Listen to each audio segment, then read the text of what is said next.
With the Lucky Land Slots, you can get lucky just about anywhere. This is your captain speaking. We've got clear runway and the weather's fine, but we're just going to circle up here a while and get lucky. No, nothing like that. It's just these cash prizes add up quick. So I suggest you sit back, keep your tray table upright, and start getting lucky. Play for free at LuckyLandSlots.com. Are you feeling lucky? No purchase necessary. Void where prohibited by law. 18 plus terms and conditions apply. See website for details. Lucky Land Casino, asking people, what's the weirdest place you've gotten lucky? Lucky? In line at the deli, I guess? Aha, in my dentist's office.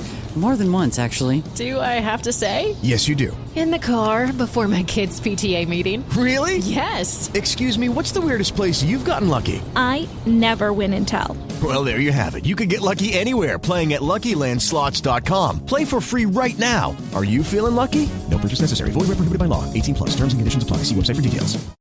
Lucky Land Casino, asking people, what's the weirdest place you've gotten lucky? Lucky? In line at the deli, I guess? Aha, in my dentist's office. More than once, actually. Do I have to say? Yes, you do. In the car before my kids' PTA meeting. Really? Yes. Excuse me, what's the weirdest place you've gotten lucky? I never win and tell. Well, there you have it. You can get lucky anywhere, playing at LuckyLandSlots.com. Play for free right now. Are you feeling lucky? No purchase necessary. Void where prohibited by law. 18 plus. Terms and conditions apply. See website for details. Team GB have made the best start to an Olympic Games ever, winning 3 golds in the swimming pool for the first time in more than 100 years, winning their first women's team gymnastics medal since 1928, and claiming their first ever silver in the men's quadruple sculls. I'm Michael.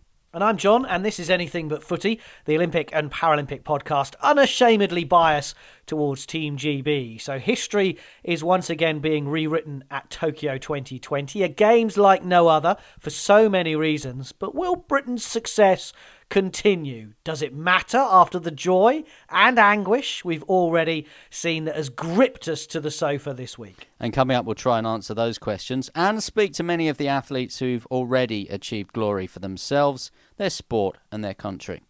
On the agenda, we'll hear from gold medalist Matty Lee, silver stars Georgia Taylor-Brown and the men's scullers, and we'll catch up with Bianca Walkden and gymnast Alice Kinsella after brilliant bronzes for different reasons. We'll also round up some of the other headlines from Tokyo, and you can get in touch, of course, at AnythingButF on Twitter, message us on Insta or Facebook. Our website is anythingbutfooty.com or email anythingbutfooty@gmail.com. Well, time flies when you're having fun, and here we are. It's virtually the end of week 1 of the Tokyo Olympics.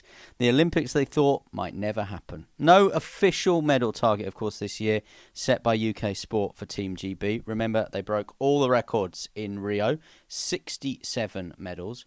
But rightly, and several investigations later into sports and, of course, the global pandemic of the past year, that focus has switched slightly. Medals and more is now the mantra, and also the same name as the UK Sport podcast. They've moved away from just success. It's about providing inspiration and hopeful moments for athletes, supporters and the country back home. It's not easy just getting to the games, let alone winning something. And so far, Team GB are doing phenomenally well on the medal table. It's 5 golds, 7 silvers and 6 bronzes, a total of 18 medals so far. And a fair few 4th places as well, making it the best start to the Games ever. So we'll start by hearing from one of those gold medalists, and the whole world seemed to stop to watch Tom Daley and Matty Lee dive to Olympic glory and claim the 10-metre platform gold medal, beating the world champions and the favourites, the Chinese, in the process. I mean, I barely slept. I couldn't sleep at all. And the night before, I couldn't sleep, mainly because of nerves. And then last night, I couldn't sleep because I was just so excited, and I was almost like reliving the moment over and over and over in my head, which is something I don't regret. I don't care if I'm tired. I don't need to do anything now. I'm an Olympic champion. So, yeah, it feels amazing. It's interesting that you talk about your nerves, because I know that you and Tom have worked not just on the physical side, but you've said that you've worked about the mental side and the mindfulness side of your craft as well. And I think it's been quite a big thing at the minute with your mental well-being, and I mean it always should be. And I think all of us have had a bit of a knock with that with COVID. So we both have worked really hard to try and well, your brain is a muscle. I don't know if it is a muscle, but let's say it is a muscle. And obviously, your body, we train our body all the time, but sometimes you always forget about the head. And think about it, when you're going into a competition, a diving competition, especially the Olympic Games, your body's ready. You are ready to go, but if your mind's not, like, you're thinking about so many different things. Like, I was thinking about the gold medal, and I was like, no, concentrate, come back, like, focus within. And a few things that I've really worked on is obviously mindfulness, like taking deep breaths, like focusing on my breath, like focusing on the present instead of thinking about the future or what just happened. Like, you've got to really stay present, especially in a sport called diving, because you've got 6 attempts to basically nail all your dives, and if you don't nail them all, you're going to get beaten. So that's one thing that massively helped me yesterday, because Tom's very experienced. This is my first Olympics. I didn't know what to expect, and when the Chinese dropped their, I don't know what round dive it was, I knew they dropped it, and I was like, okay, this is our time. Like, we're going to do this. And from then, all I was thinking about was the gold medal. But I was like, no, don't think about that. Think about what you've got to do right now. Each dive, one by one, and that's something I've worked a lot on with my psychologist and my coach, Jane Figueiredo. And is there an added pressure because people have been anointing Tom Daley as an Olympic champion since he first emerged pre-Beijing 2008, and suddenly now you're the man stood next to him who's got to try and help deliver that, not just for him, but for you as well? Yeah, there was an immense amount of pressure, and I can't lie, I felt every bit of it. And yeah, it's funny because people just automatically thought Tom was an Olympic champion, but that's the only one he hasn't got until yesterday. And yeah, this is my first Olympics, and knowing that almost, it's very nerve-wracking competing.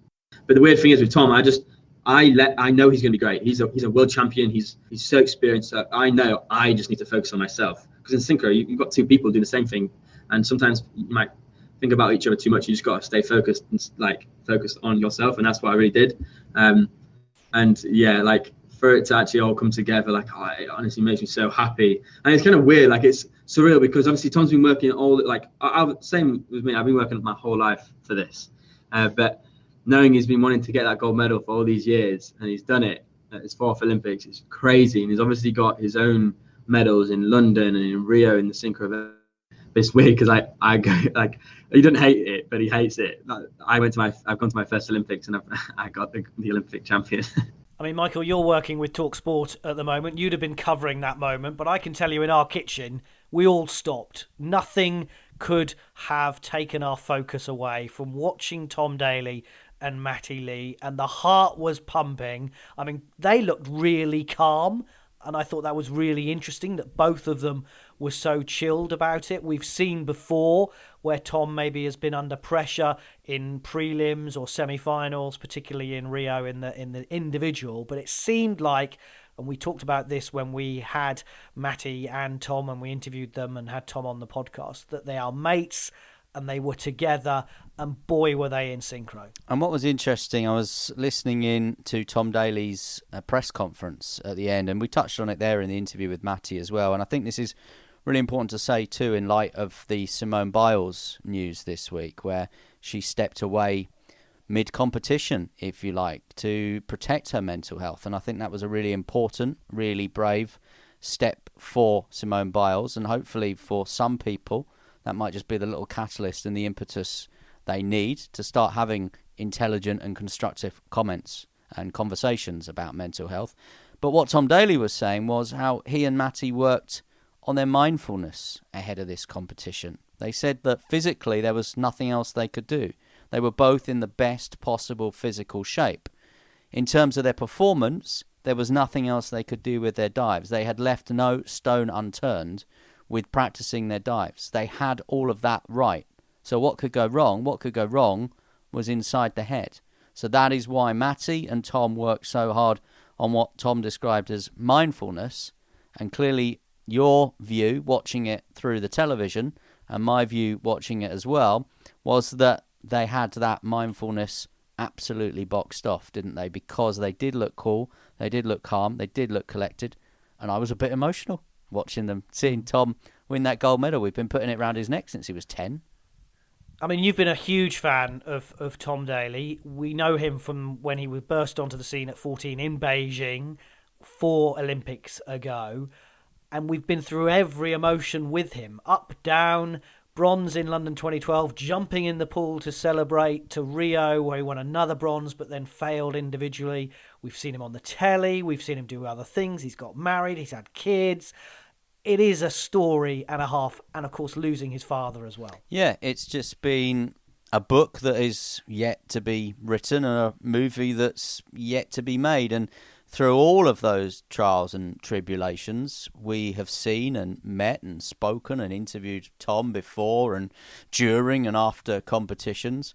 And despite all those challenges in his life, he's seemingly come out the other side with the Olympic gold medal that he wanted. He's seemingly exquisitely happy in his personal life, which obviously I think has a massive impact then on his performance life with Dustin and his little one at home as well. He obviously struggled with the death of his father. What young man wouldn't struggle with the death of a father and a mentor as well? But he has used all of those emotions and everything that's gone before, I think, to come to that moment in Tokyo. And when you look at his Olympics career, for example, Beijing was experience, wasn't it? Now, London was pressure, huge pressure in London. Rio was disappointment. Disappointment in his individual, probably disappointed with a bronze medal alongside Dan Goodfellow. You bring the experience, you bring the pressure, you bring the disappointment together. You put all of that with your performance in Tokyo, that's why he's a gold medalist. Talking of gold medalists, Tom Dean with 2 gold medals, Duncan Scott with a gold medal and a silver, James Guy and Matt Richards and Callum Jarvis in the relay with that gold medal. The swimmers on top of all the divers, so the aquatics, are having a brilliant games. Absolutely. I mean, I think the seeds were sown in Rio. Adam Peaty won a gold, of course, in Rio. I forgot to mention Adam Peaty. He won that gold in Rio, and then there was some silver medals and lots of 4th place finishes or 9th place finishes, people that just missed out on finals. Now, 5 years on, obviously, you've still got Adam Peaty there winning his individual and possibly relay medals still to come, possibly another 2 for him. But what we've seen with the swimming programme is those 4th places are being converted up now. Those 9th place finishes are being converted into finals. So you can see the progression of British swimming. And you would imagine that having had this success, and we said right at the start of the podcast, 3 gold medals in the swimming pool, you would imagine now that more funding would come into the sport. And not just more funding, but more people will have seen what's happened over the past few days and been inspired to do it. 18-year-olds like Matt Richards, who I've spoken to in the past few hours in Tokyo, obviously. Such a bright, intelligent, grounded young man. And there will be swimmers in swim clubs probably up and down the country at the minute wondering whether those 4 a.m. starts are worth it. And they'll be looking at Matt Richards and go, well, hang on. 3 years' time, if I work hard, I could be in Paris. Or, for the slightly younger generation, hang on, in 7 years' time, I could be looking at Los Angeles. You know, those 11 and 12-year-olds, promising young swimmers at the minute, hopefully will be inspired by what they've seen from the likes of, Matt Richards. And we've got more medals, hopefully, to come in the pool. Tom Daley goes again as well. He's an Olympic champion now, though. He will be a Sir. I'm pretty confident that will happen, not just for what he's done in the diving and in the Olympic world, but as a spokesman and as a leader of men. I think he should well be up there for everything that he brings to the world. Now, if your name's Tom, you currently stand a good chance of winning a gold medal. Daley, Tom Dean with 2, Tom Pidcock all celebrating on top of the podium positions. So a great start for Team GB, as we say. The cycling with Pidcock in the mountain bike. And we talked to Stephen Park a few months ago about the fact British cycling wanted to win medals in other disciplines, not just the track cycling. That's still to come, but they did it with the mountain bike. You've been telling me for ages that Tom Pidcock was going to win a medal.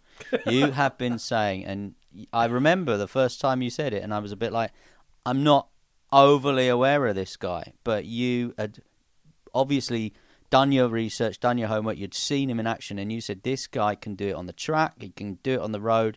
In whatever discipline he goes in, he will win medals. And, you know, he's still an excellent road cyclist. He chose, obviously, mountain bike this time around. Had a really serious injury a couple of months back as well. We thought maybe he wouldn't get there. And you absolutely nailed it. 6 months out from the Games with all the uncertainties when you told me that Tom Pidcock would win a medal. And he has gold in the mountain bike. Yeah, and he's about to go and race with Ineos now, as you say.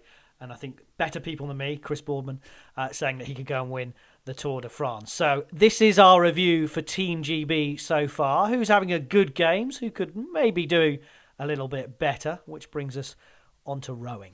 Yeah. You can always be relied upon to be successful. Yeah, I know. And this has probably been the rowing near-miss Games, hasn't it? And I go back to what we just said about swimming, actually. It is a near-miss Games in terms of medal return, but it's possibly a very important regatta for them in terms of what comes next. There's been 5 fourth-placed finishes and a silver medal. And as we speak, it's not over.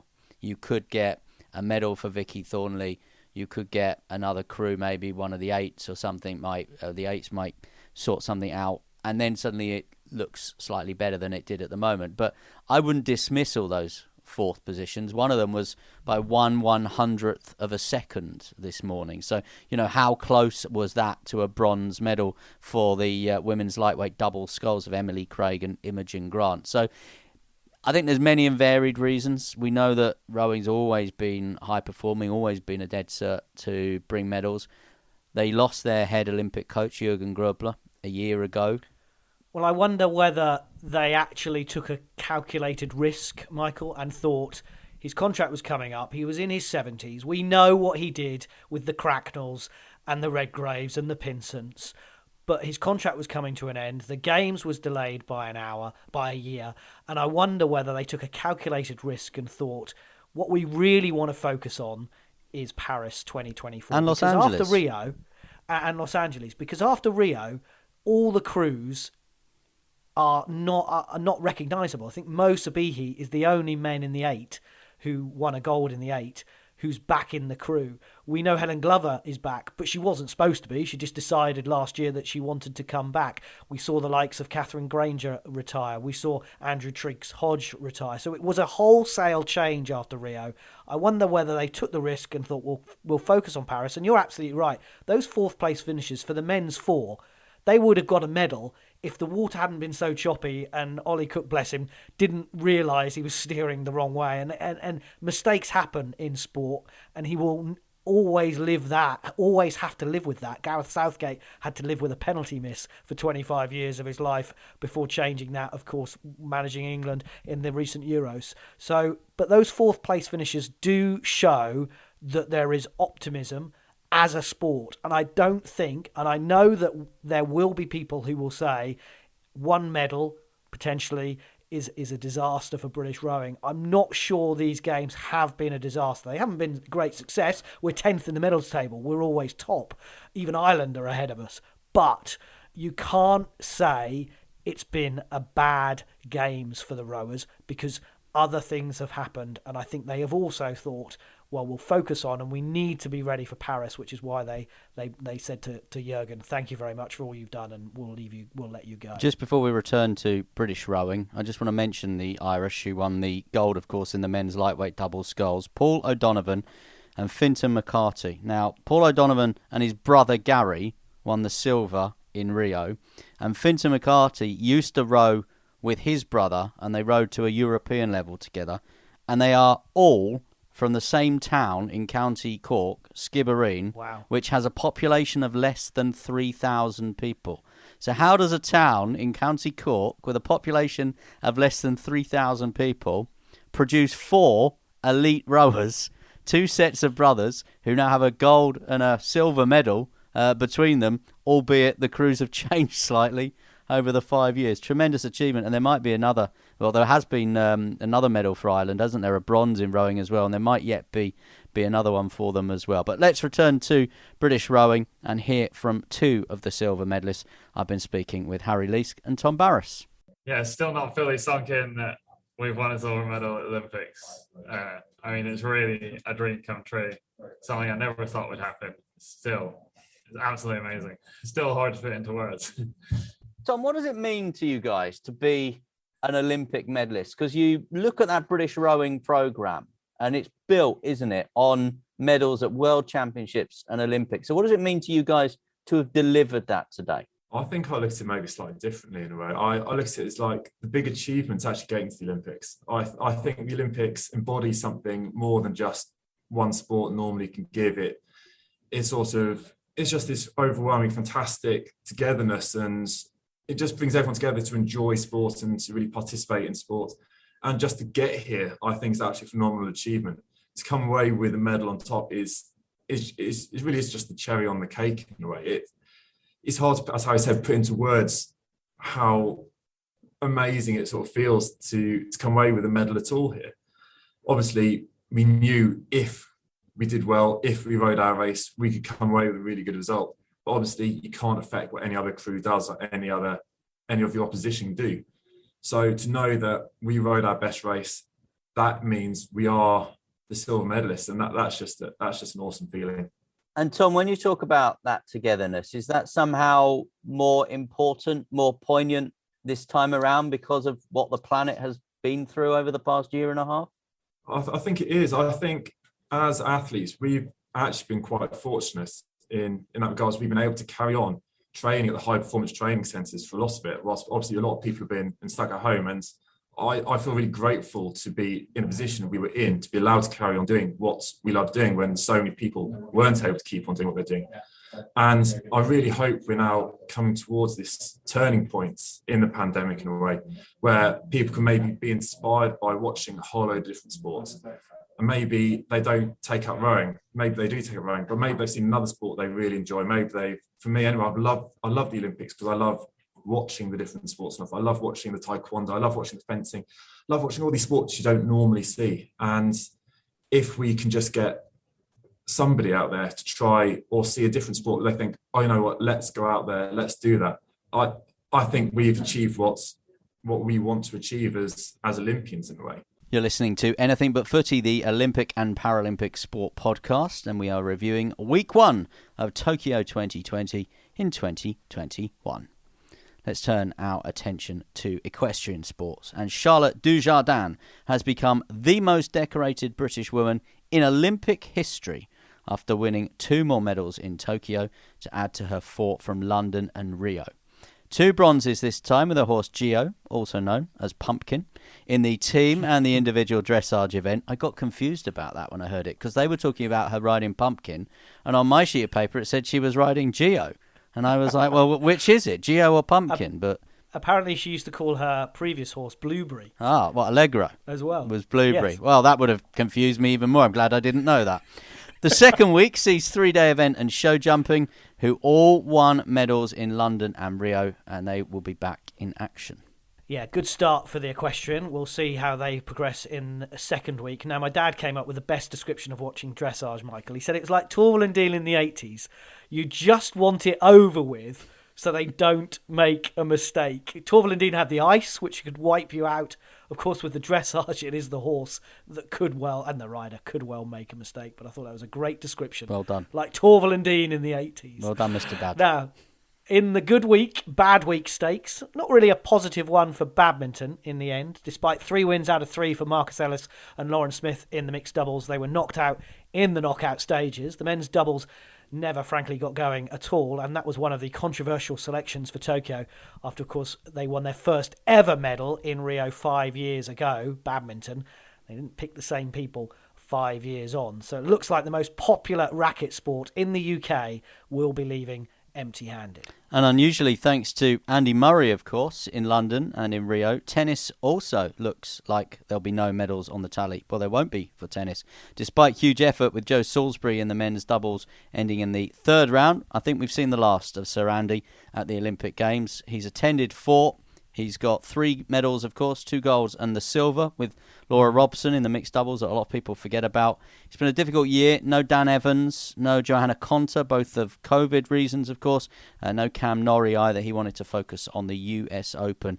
It was an issue for the team in the end. John, you've asked me about Tom Daley. I'm a big supporter of what Tom has done. I know you have sort of a similar support for Sir Andy Murray. Just your thoughts on his legacy, where he leaves Olympic tennis as far as this country is concerned? I think you've summed it up brilliantly well, Michael. The fact that he was there for 4 games, he's won 3 medals, the singles champion for 2 games in succession, 2 Olympic games in succession, and a mixed in London, as you mentioned. The fact he went to Beijing to learn when he was a young kid, and the fact he was still there now with everything that he's gone through. And I think what I'm frustrated about, you mentioned Cameron Norrie focusing on the US Open. You either want to compete for Britain or you don't. So I'm sorry, he should have been at these Olympic Games. I know other high-profile players have decided to pull out, but you don't get many chances to win medals and win accolades in sport, in tennis in particular. Murray's 2 gold medals are up there with his 2 Wimbledon and US Open titles. And for Murray to be there for what he's been through in the last 3 years, where he hasn't played much tennis, and he also got our hopes up with Joe Salisbury, and we thought he would progress in the doubles after a third-round defeat in the end.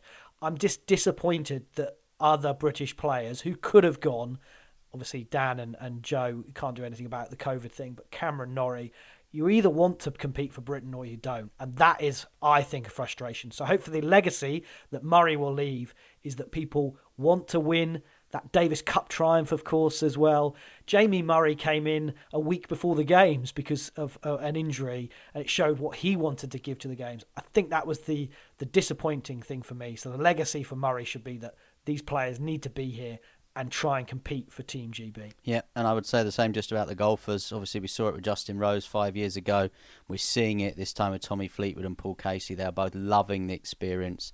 They're living in the village. I was on a Zoom call with them both the other day, and just in the background when I was speaking to one, the others were getting photos with the medalists and stuff in the Team GB Performance Lodge. They want to be part of it. They want to spread the word of it. They want to go back and tell the other golfers to take part, and that's what I think Andy Murray did with tennis. I just wonder on the golf, Michael, whether they could have come up with a mixed team event instead of just doing a singles round for the men and a singles round for the women. I agree. I totally agree. I wonder whether there could have been slightly more inventive. And I think the players wanted to play a stroke play competition of 72 holes because they felt, I think, that if it was going to get on a par, see what I did there? On a par with the majors, then it had to be a like-for-like tournament. That said, when you go and watch Ryder Cup, Walker Cup, whatever, there is a different level of excitement in those when you are competing for your nation. So let's come up with a scenario, because there's no cut in Olympic golf. Let's come up with a scenario that on Sunday, Tommy Fleetwood is 1 under for the tournament. He's tied 54th.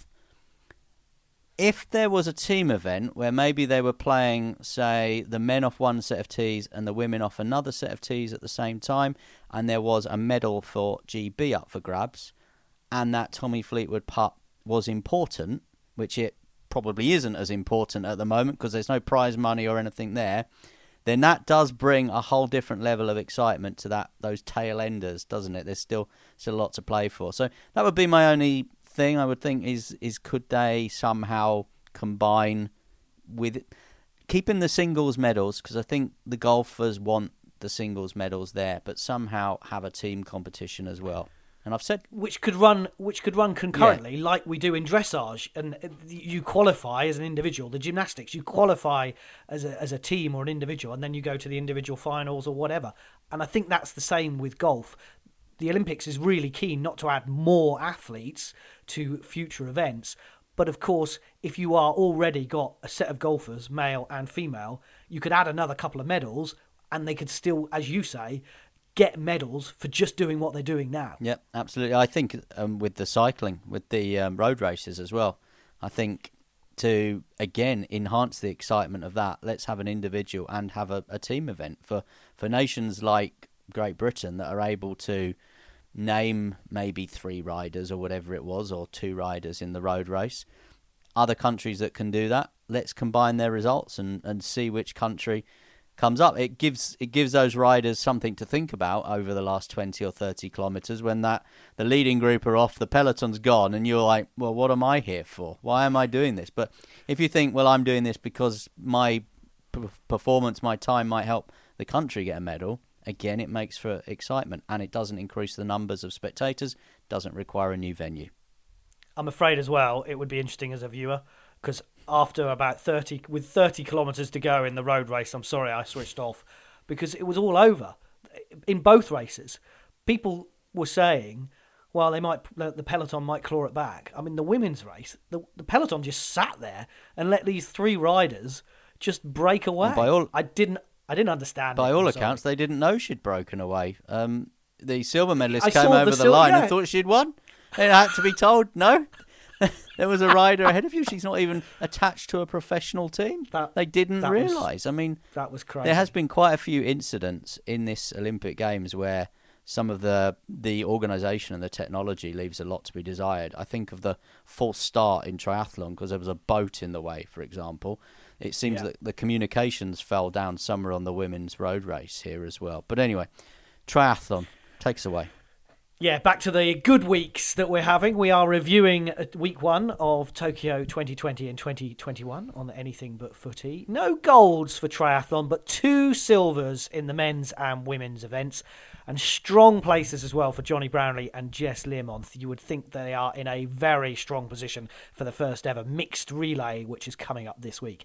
Now, Alex Yee produced a superb display in the men's race to come second, while Georgia Taylor-Brown, the world champion, of course, overcame a puncture to add Olympic silver to her world title. I'm definitely thrilled. That's probably a good way to describe it. It's a relief as well, I guess. All the pressure around the event and not the best lead up, but I did what I could on the day, and I just wanted to leave everything out there. And I guess I wanted to bring a medal home for Team GB. Well, it was going well. And then about 2K out, I got a puncture, which, well, just my luck, to be honest. So yeah, decided to ride on a flat in. It wasn't great around the corners because it's quite a technical course that we had. But I managed to stay upright just about. And then I was just quite angry for the start of the run, to be honest. It had gone so well, and I'd lost 22 seconds when we came off the bike. So I just wanted to get back in the race, and I got back in the race, and then I was happy, and I just kept chipping away, and I was quite happy with third at one point, but it was 5 seconds to silver place, and I thought, I can do it one more lap. And yeah, I got there. When you heard the bang, did you think, that's it, today's not going to be my day, I'm definitely not going to win a gold medal, and you were in contention, I'm definitely not going to win an Olympic medal? Yes, I definitely thought that was it. I thought it was over. Like I said, I panicked. I didn't know what to do, and I didn't know if my wheel was going to hold out either, because I was riding on the rim of my wheel, so I didn't know if it was going to hold out. But I don't know. I just thought, well, try not to panic, Georgia. You've got to this point. You should be proud. I mean, I couldn't control it at that point, I guess. So I was just proud of what I had achieved to that point. So yeah, I thought it was over, but I got back in the race. So I think, yeah, we're a few days now to recover, get back into a bit of training, and then we're ready for the relay on Saturday. And I think we're all very, very much determined for this relay. We don't know who's got the slots yet, but fingers crossed I've done enough to get a slot. But I don't know what team they're going to pick, but I trust that they'll pick the strongest team. Georgia Taylor-Brown speaking to Anything But Footy, and I totally agree with you. I think there's got to be, whoever the team are that are selected, there's got to be a terrific chance of a gold medal in that team event. I think the French will go well. I suspected in the individuals that some of the French triathletes realised when they weren't going to get on the podium that they probably needed to conserve their energy for the team event. That is my only fear about the British team, is you've got Johnny, Jess, Alex and Georgia all with top 10 finishes in the individual. in certainly, very difficult conditions, different conditions, but difficult conditions for both. What has that taken out of them? But it's a sprint distance. Remember, it's not an Olympic distance triathlon. It'll be exciting, and it'd be great for Johnny Brownlee, wouldn't it, to finish his Olympic career with a gold to add to his silver and bronze. Absolutely. Let's continue with gymnastics, and British gymnastics have started the week pretty well. They did have, of course, a very controversial selection. They left Becky Downey, the world medalist, at home. But the women's team of Amelie Morgan, Jess and Jennifer Gederova, and Alice Kinsella won a bronze medal. First time that's happened since Amsterdam in 1928, so nearly 100 years ago. What a tremendous achievement, and Alice spoke to me afterwards. We started on beam and we had that one mistake, but we all put that behind us and we went and smashed floor, smashed vault, and then I kind of looked up at the screen and I was a bit like, okay, we might actually have a chance at getting a bronze medal. So I thought to myself, I need to go and do the best bar routine I could ever do, and I did do that because I managed a PB, and Jess did an amazing bar routine and Am smashed her bar routine as well, and then we was just waiting for the score to come in, and it was just so tense. But when we found out, I fell to the floor crying, everyone was crying, it was just very, very emotional. Yeah, so obviously we came into the team final not expecting a medal. We just went in there just to enjoy it and get the experience. But stepping up onto that podium, knowing that we've just won a bronze medal, having it round your neck and having a line on your chest, it just feels so good. I must ask you about Simone Biles. She is a global icon, a superstar of sport. What message have you got for Simone today? Gymnastics, anything can happen on a day, and you just need to know that she is human. She might have pressure on her, but anything can happen. Like, you have bad days, you have good days, and you need to think of yourself first before anything else, and that's what she did. And I feel like that's just made her more like a better person in herself, and she's just such an amazing person. They just crept up, Michael. I was watching it on the telly and the focus was rightly on Simone Biles. Was she coming back? Was she not coming back? She obviously stepped away, and then we didn't know what was going on and the reasons for that. They were competing with Rock. Can we call them Rock, please? I don't like the fact that Matt Baker all the way through called them Russia, and Russia have won their first ever Olympic gold women's team event. No, Russia are not competing at these games. In fact, they should not have been there with a Russia flag and anthem and all that. We know that has been banned, but you keep calling them Russia and it's wrong. They need to be Rock, and that is how it should be. But then Britain came storming through, and to hear the commentary and the realisation that we had got this bronze medal with all the upset before, you mentioned the controversial selection, all the upset before, everything that's going on in British gymnastics, and that is a separate thing. That investigation is continuing into British gymnastics and the allegations that have been made. But it shows the determination of not only the organisation, but those girls to go and perform at the highest possible level. They got it right. I mean, we said this, didn't we, in the podcast we did just after the selection? We said we don't know what the selection criteria was. We don't know what the policy is. We don't know the data. We haven't seen the scores. Yes, Becky was a world medalist in 2019, but we don't know really what's happened since. We haven't seen the competitions. We haven't had more big international events. British gymnastics, on the other hand, have seen this cohort day in, day out in the gym, and they said, we are targeting a team medal. And they selected 4 gymnasts for a team medal, and they've won a team medal. So British gymnastics got that selection, in my opinion, bang on, because they went for a team medal, they've got a team medal. So, yeah. Now they won 6 medals in Rio. Max won 2 golds. He's only in the pommel final. Joe Fraser's in a couple of the individual finals. If they can win another medal, I think they'll have had a good games. Yeah. Even though they're down on the Rio tally. Yeah, and don't forget trampoline medal as well for Bryony Page in Rio, and she goes, I think at the time of recording, tomorrow. So that was a very big surprise, silver medal in Rio. So it'll be interesting what Bryony can do in that. She's one of 2 trampolinists going there as well. So I think it'll be tough though to hit the heights that they did in Rio. That was a quite exceptional fortnight's work. So we'll have to wait and see on that one. And talking of winning medals in Rio and following it up in Tokyo, canoe slalom. A silver for Mallory Franklin, becoming the second ever British woman after Helen Reeves to win an Olympic medal in canoe slalom, after teammate Adam Burgess finished fourth and Kimberly Woods was left in tears in her final. Mallory Franklin's C1 category, of course, is in the Games for the very first time. A brilliant run down the Whitewater Rapids in Tokyo for Franklin. Well deserved that silver medal. Bit cruel, they made her sit in that gold medal position because she was fifth down the course. And then they make the three of them sit there. And then when someone gets better, they just kick one off and they have to sort of walk away. And then... But she's used to waiting, Mallory, because they were named 18 months ago for the team. She's waited for this moment for a long time. I'm sure she could wait the 20 minutes to see if she won a medal. She was delighted with the silver, I think, and for British canoeing, a great result. And there might be another one yet, so we'll wait and see on that. Matthew Coward-Holly claimed his first Olympic medal, a bronze in the trap shooting. That's like clay pigeon, basically, the trap shooting. You go into 5 different positions. It's really interesting. I was watching it. It fires off, and you have to obviously then try and hit it. And what happens is you get 25 shots at the start, and then they count them up, and the person with least is eliminated. Then you do 5 more, and the person is eliminated, 5 more, and eventually the 6 that are in the final are down to 2 who have a 10-shot shoot-off. And Matthew Coward-Holly was 1 away from the gold medal shoot-off. So it's a bronze for him.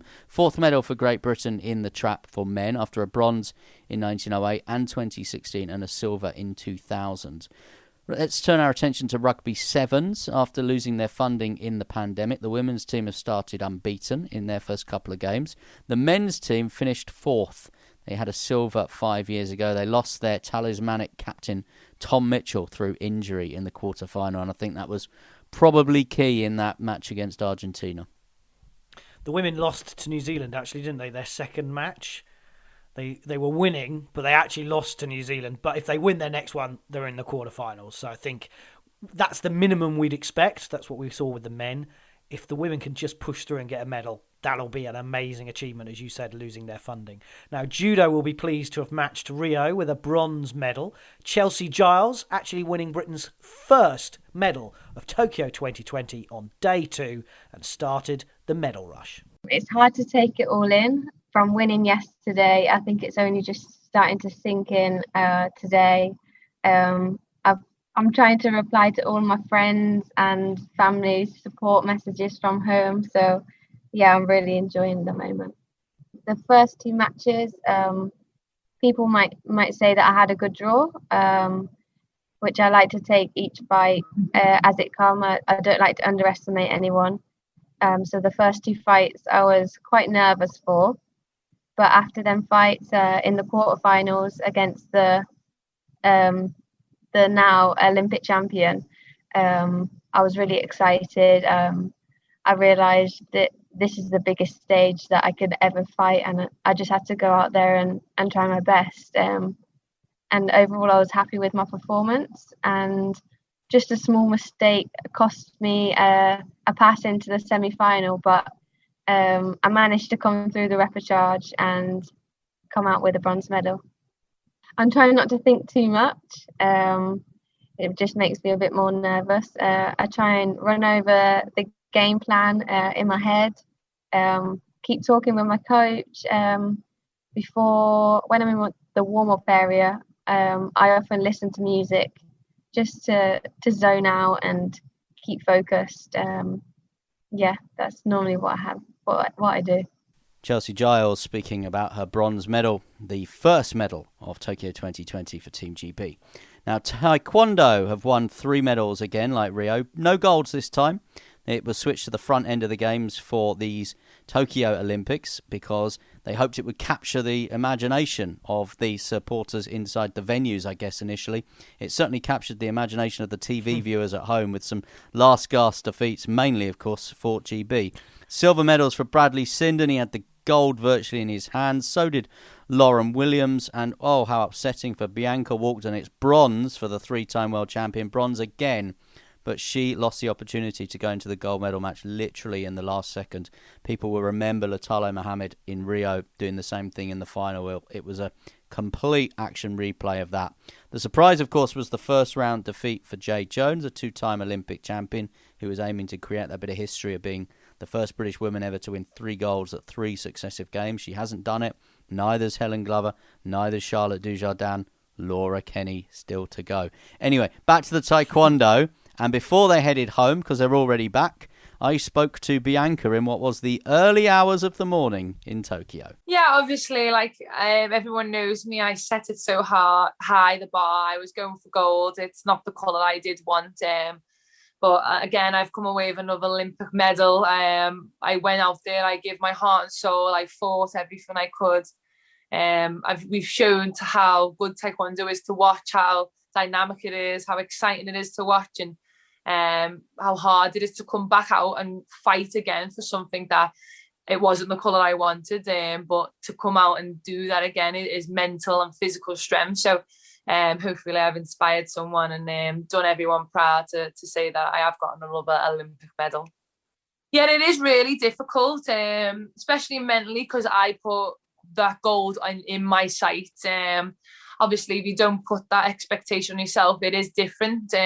It's all a great achievement, because don't forget, I am triple world champion. I am world number one. I am 3-time European champion. Why would I not aim for gold? I would go for gold tomorrow again.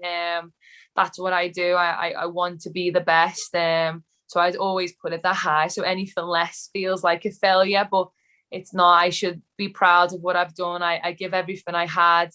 I give my heart and soul. I fought to the end. But it just shows how good taekwondo is, how good it is to watch, how quick things can change in a second.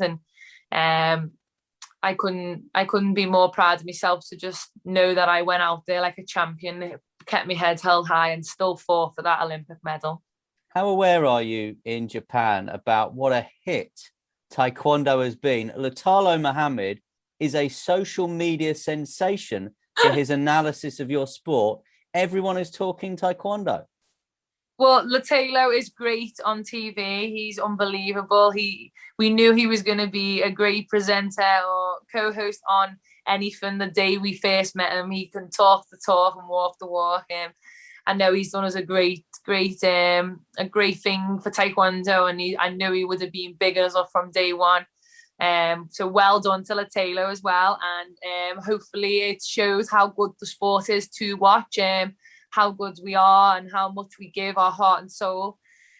Combat sport is growing a lot more, especially with the UFC, especially with everyone watching it more and more. It's been growing over the years, and taekwondo is up there and it's coming more, and hopefully we've inspired any kids to go out there and just have a go or achieve it, because the next champions are out there, the next generations are out there, and hopefully I've inspired anyone to go out there and just fight, try it, give it a go, then I'm more than happy. But Latalo, keep it up, lad. You've done well, and you've done good taekwondo for us. So, Michael, Paris very much on the cards for Bianca, but Jade Jones mentioned that she missed having her family in the crowd. Others, I think, have excelled without the crowd. We talked about Tom Daley and Matty Lee earlier. It's very tough games for many reasons, and we've seen and talked about Simone Biles as well. Do you think that Bianca, there is a mindset that she's too focused on this gold medal, that it could actually be detrimental to her? Possibly. I mean, you could have said the same thing about Tom Daley. And if anything, I think people have been too focused on Tom Daley being an Olympic champion and put way much more pressure on him than they ever have on Bianca Walkden.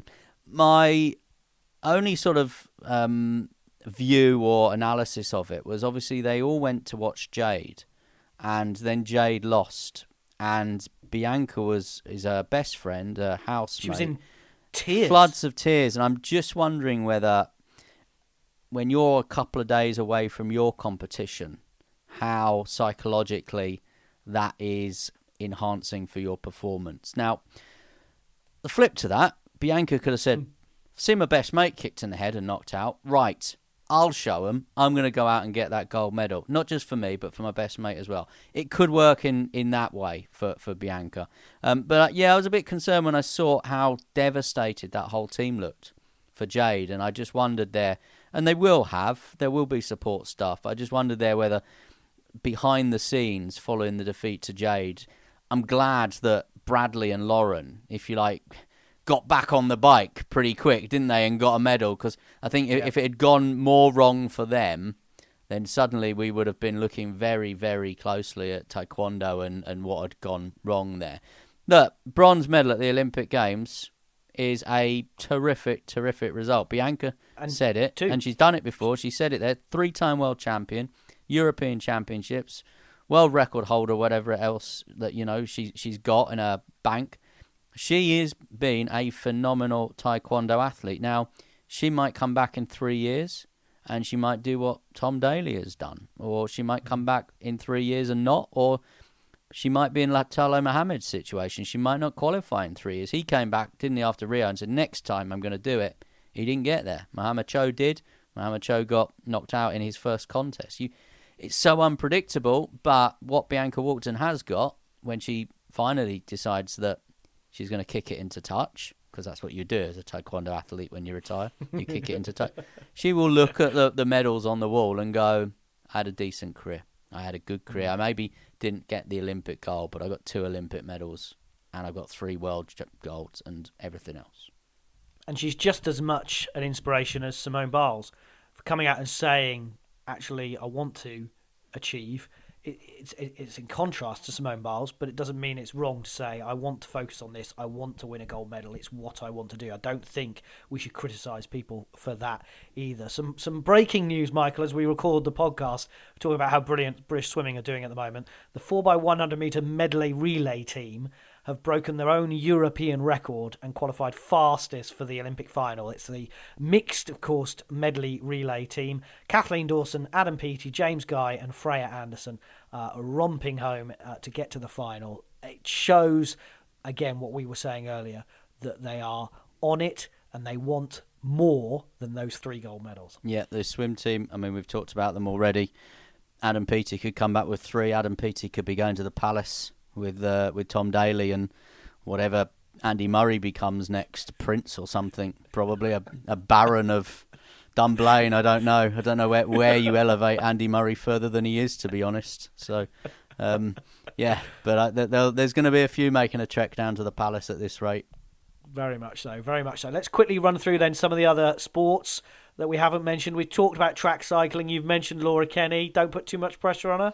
Yeah, don't put too much pressure on her. Again, we haven't seen a lot of competition, have we? It's been a long time since we've seen them at a world level. Things have changed slightly on the track in terms of, you all have to declare your technology in advance now, what bikes you're using, which before you didn't have to do. So, Britain don't have that little possible technological advantage over the others. So, yeah, it'll be interesting what the Kennys do. There was points in this cycle I didn't think Jason would even be at the games, but he's there.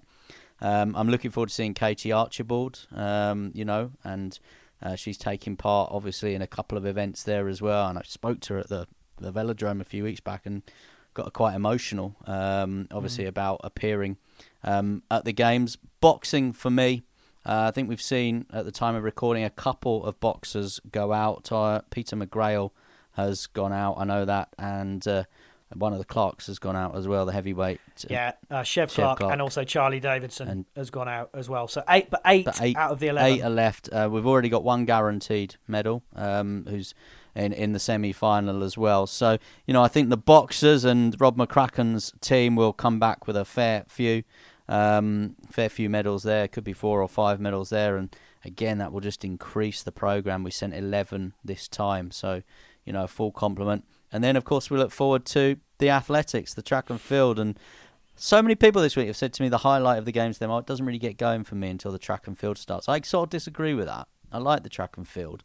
It's a bit detrimental to all the other sports and medals. I love we've week won. 1. I've loved the taekwondo, I've loved the judo, the rowing, I've loved it all. And actually, for me, when the track and field gets going, some of the other stuff gets forgotten about, especially with the TV coverage in the UK. I know we have some listeners in America now, having been recommended by the New York Times as one of the 6 podcasts to listen to during the Olympics, and thank you very much for the recommendation. But in the UK, absolutely, with the way the TV coverage is, we can only see, on the BBC at least, 2 things live at any one point. So 1 on the main channel, 1 on the red button. So for me, in that second week, we're going to see a lot of track and field, and we're maybe not going to see how the hockey teams progress, what's happening in show jumping, in 3-day eventing, are we going to see the sailing? There's going to be a definite medal in sailing for windsurfing. Final time windsurfing in its current form will ever be in the Games. It's being replaced for Tahiti 2024. Oh, no, that's... Yeah, it is. It's Tahiti, isn't it? No, that's surfing. Surfing is in Tahiti, not the sailing. I'm getting myself confused. You're getting dreamed. Yeah. You're dreaming. Frankly, it's 2 o'clock in the afternoon when we're recording. You need to sleep because you've been up I'm all keeping night. Tokyo time at the minute. But I think there'll be 4 or 5 sailing medals as well. So I think between boxing and sailing, we're potentially looking at 10 medals there. You're going to get half a dozen athletics medals, you would hope, with some mixed relays and things in there as well. So, the second week, I'm looking forward to it, but I hope that track and field doesn't just dominate it. Yeah, we will see. Hockey, men's quarterfinals, they're definitely there. The women is a bit, we're not quite sure. And women's football quarterfinal as well coming up. I would expect a silver medal at least for Team GB now. We're playing so well in football. How do you think, to wrap up, because it's a bit of a bumper edition, we need to wrap up. How do you think Tokyo is handling it? I noticed today the latest COVID figures have come up, and we haven't really spoken about it since we probably did the last pod. 200 people affected from the village. 3 athletes from Australia isolating today. Sam Kendricks, the pole vault champion, won't even be going for the USA because he's tested positive. I think 10,000 cases, the highest in Japan, has been announced today, with over 3,500 in Tokyo. It doesn't feel like it's had much focus during the first week of the Games, and the IOC say they are doing a good job. Yeah, we always said, didn't we, that once the sport started, that people wouldn't talk about it, and that seems to me to be what's happened.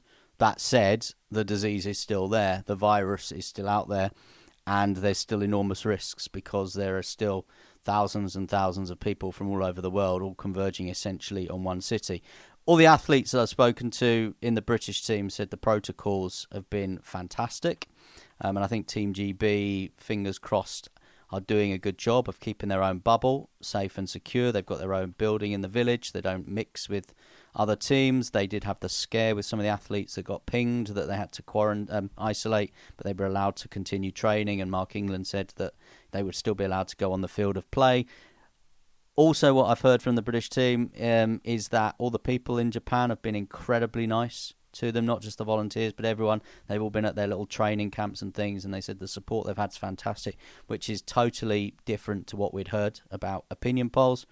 And finally, Japan are doing really well, and they're winning lots of medals, and they're winning medals in skateboarding and things like that. And I think some of those new sports have been terrific to see in week 1, really entertaining. And it's always good when a home nation does well at games. That's so important, that little home nation bounce. The fact that the Japanese are winning so many medals will mean, I think, the experience in Tokyo will be better for all involved. It's been great to see Michael for the first time. I haven't seen him in about a week. So I look rough, though, great to talk. I don't like to comment, but well done for what you're doing on the radio at the moment. It's sounding brilliant. You are telling the commercial radio world what is going on in the Olympics. We're super proud of you, as we are all of Team GB. We look forward to doing a review of the whole Games in about 10 days' time. You can get in touch anytime, though, at Anything But F on Twitter, or message us if you want a picture of Michael looking half asleep. Anythingbutfooty.com is our website, or anythingbutfooty@gmail.com. So it's been a terrific start, a record-breaking start to the Games for Team GB. Can they keep it up, and can Tokyo keep it up as well? Still probably more questions than answers around Tokyo 2020 in 2021, and hopefully we'll have some of those answers for you on our next edition.